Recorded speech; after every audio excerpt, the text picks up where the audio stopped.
Welcome to Beyond Just Money by Kalkine Media, an independent global media house and investor relations group. Please note that this podcast is for information purposes only. It's not a solicitation or recommendation to buy, sell, or hold the stocks of any company or companies or engage in any investment activity under discussion.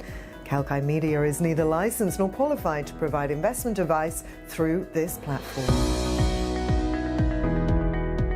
Welcome to Beyond Just Money with me, Samta, and today we have the head of content for Kalkine Media, Ms. Nidhi Sinha, with us. And today we will be discussing about why Australia needs to bite the bullet on climate change. The changing climate in Australia is continuously threatening living conditions in the country. Be it bushfires, droughts, or rising temperatures, Australia is struggling with managing the worsening climate change conditions. So today we will be discussing the same with Nidhi on the show. Welcome, Nidhi. Thank you, Samta. Australia should certainly be concerned about climate change now. Yes, and so could you explain why is the situation dire in Australia? Concerns of climate change are indeed rising in the country. Australia has ranked last on climate change among UN member countries. The concern has turned out to be an eye-opener for the civilians and the government. If climate change policies are not prioritized now, Australia might fail in the battle against climate change, unfortunately. But some measures are being taken. Australia-based Settlement Services International recently signed the Climate and Environment Charter for Humanitarian Organizations, which is a global agreement started by the International Committee of the Red Cross. The Australian Red Cross and the Jesuit Refugee Service had joined the global initiative. The charter has proven to be a stepping stone to tackle climate change, and it got adopted by around 70 organizations since the launch on a global level. Further, it included 6 commitments to support collective humanitarian action in response to climate change.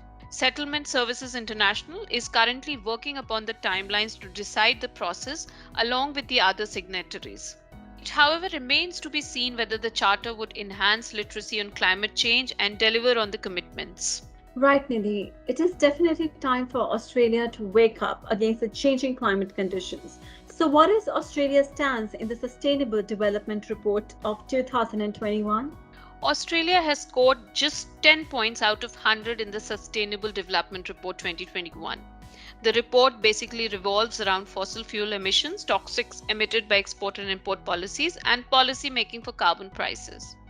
The report reveals the sad truth that Australia has not succeeded much in curbing its overall greenhouse emissions.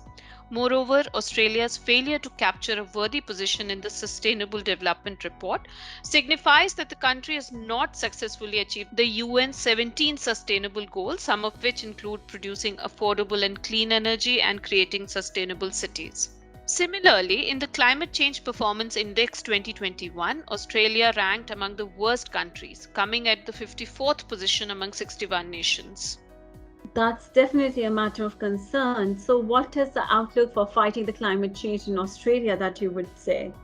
So recently, the UN announced that the Great Barrier Reef in Australia has suffered extensive damage due to the changing climatic conditions.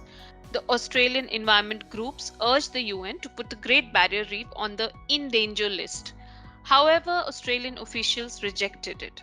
Unfortunately, Australia lags behind similar economies when it comes to carbon pollution per person and emission intensity.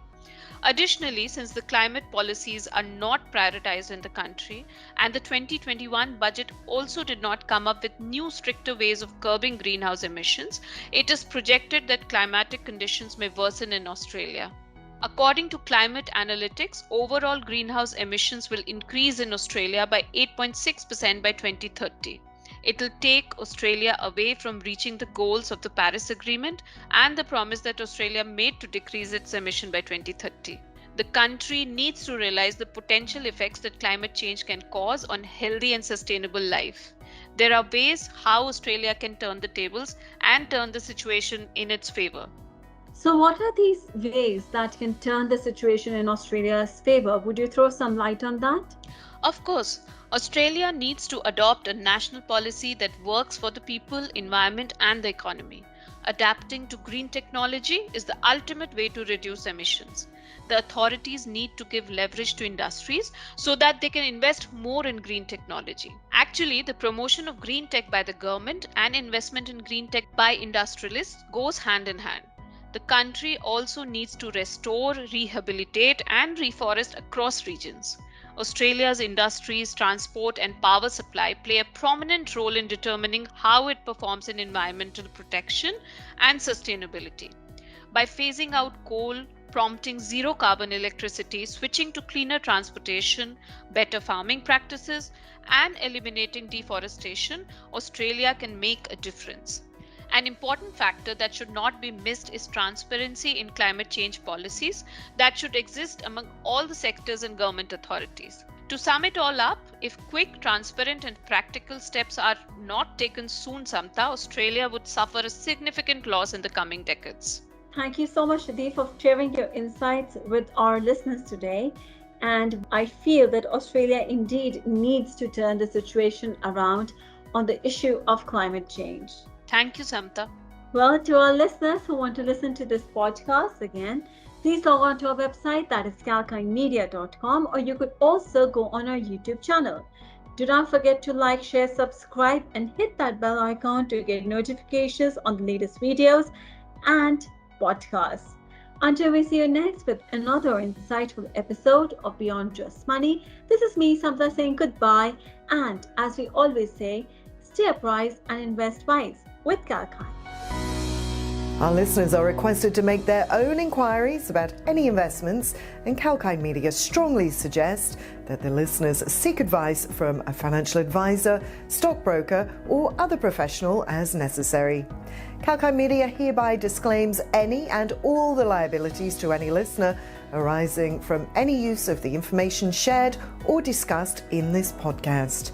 This podcast is available for personal and non-commercial use only.